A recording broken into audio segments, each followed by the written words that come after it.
Баршаңызға қайырлы күн. Менің каналыма қош келдіңіздер.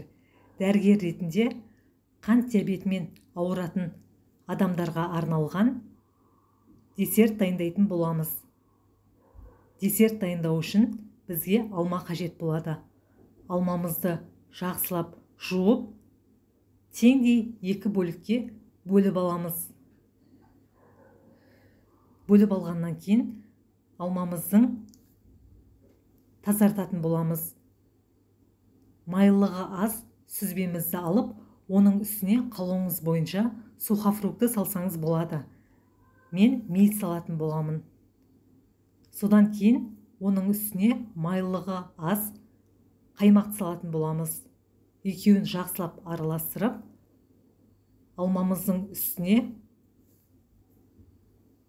осы сүзбемізді салатын боламыз. Содан кейін